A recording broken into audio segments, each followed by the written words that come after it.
الذي أطعمهم من جوع وآمنهم من خوف. الذي أطعمهم من جوع وآمنهم من خوف. غرض از آمدن آیات مبارک چی است؟ غرض از حرام شدن شراب چی است؟ غرض از حرام شدن مسکرات چی است؟ انواع دخانیات که در حدیث مبارک میگه شما از این دوری بکنین، یه حرام است، به این نزدیک نشین. غرضش چی است؟ غرضش این است که ما تن سالم داشته باشیم، صحت ما کامل باشه تا الله جل جلاله را به خوبی چی بکنیم؟ عبادت بکنیم. عزیزان، از تمام امارات اسلامی خرسندمند هستیم، خوشحال هستیم که ما را آورده از بیرون و اینجا به خاطر تاداوی. دیگه ما خوش هستیم که از اینکه تاداوی شدیم، جور شدیم، صحتمند شدیم. حال فعلا در اون زمانهایی که مصرف میکردیم در روی سرک، در روی جاده زندگی میکردیم، حال فعلا در یک جای امنیت زندگی میکنیم. از امارات اسلامی بسیار خوشحال هستیم که همچی یک جایی را برای ما جور کرده که ما مردم آمدیم اینجا از اون بدبختی و از اون منجلاب مواد مخدر حال فعلا دور هستیم. اگه جوانای وطن فهمیدن از خود ما باید یک پندیات بگیرن. اگر ضرورت دین شکر خانم است، فامیلم است، مادرم است، خانومم است، اولادم شکر داریم. از اینکه فهمیدن هر روز غم بکشیم، درد بکشیم، سری سرک آوخته باشیم که هم نفرای عملی باشیم. بهتر است که یک نفر در جامعه و در محل و منطقه و بیادر فامید خانواده و فامیل اگر ارزش داشته باشه آدم بهتر است. ما در وقت فامیلم خانواده‌ام کلی ضرورت از این داره که من اولادی باشم که در جامعه خود، در خانواده خود، در فامیل خود یک سرپرستی درست کرده بتونم.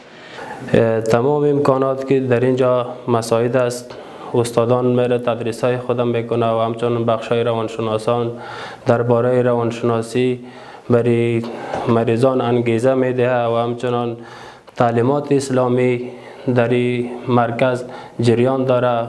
مولای صاحب هاست 5 وقت نماز میده و درباره اوقات نماز و همچنین درباره نماز، سوره های نماز، تجوید تدریسی خودم میکنه. و امکانات دیگه ای است که مواد خوراکی خیلی منظم است. 3 وقت مواد خوراکی که مطابق تابلوی معاینات مبارزه علیه مواد مخدر تعیین شده در اینجا در حال اجراست.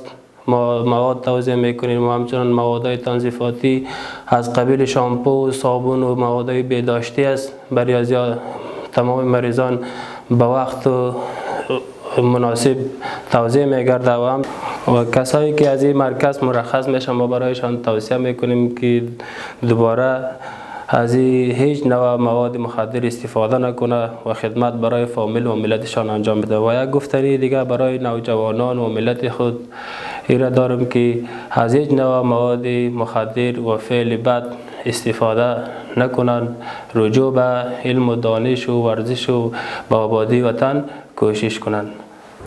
بلخ ولایت نشه توکو سره د مبارزې مدیریت په تیر کال کې 590 تنه مظنونین نیولي چې 383 قضیې کېږي. د 211 ډول نشه توکو 542 لیتره الکولي مشروبات سره چې د دوی دوسیې ترتیب عدلي او قضایي ارګانونو ته سپارل شوي. او موږ هغه معتادین چې په سرکو به پراته وو، په چوکو به پراته وو، خلک به یې په عذابول، غلاګانې به یې کولې، خپل کورونه به یې اذیتول، نو هغه هم ټول راټول کړي. اوس فعلا زموږ سره په کم کې 280 کسه معتادین موجود دي چې تر درملنې لاندې دي. دوی به تداوي کېږي او جوړ روغ به خپلو کورنیو ته سپارل کېږي. او زموږ یو کار یو بخش هم د سوالګرو جمعواري هم ده چې سوالګر هم راټولوو، په دوی کې مستحق جدا کوو، حرفویان جدا کوو، دوی سره کومک کوو چې زموږ هیوادوال د دوی د اذیت نه په قرار شي او دوی هم که چیرې مستحق کومک ورته ورسیږي او لاسنیوی وشي. ځوانانو ته، جامعې ته، د افغانستان مجاهد مسلمان ملت خصوصا د بلخ ولایت ملت ته زموږ دا پیغام دی چې تریاک ونه کړي، چرس ونه کړي او د دیو استعمال که د شرابو دی، که د تابلیتکو دی، که د چرسو پوډرو، د دې تریاکو دی، دا ناروا دی په اسلام کې. د دیو نه لاس واخلي، نه په چا خرڅ کړي، نه واخلي، نه وکري. او د زموږ استاسي جامعه آینده نسل دا باید د نشو د دې شیانو نه ډېر پاک وي، سالم وي.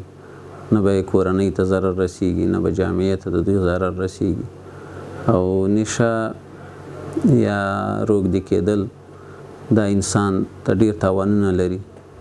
نو اول خو د صحت خرابېږي او د الله پاک د عبادت نه دی غافله کېږي او کورنۍ او د جامعې د اذیت او د ازار سبب ګرځي.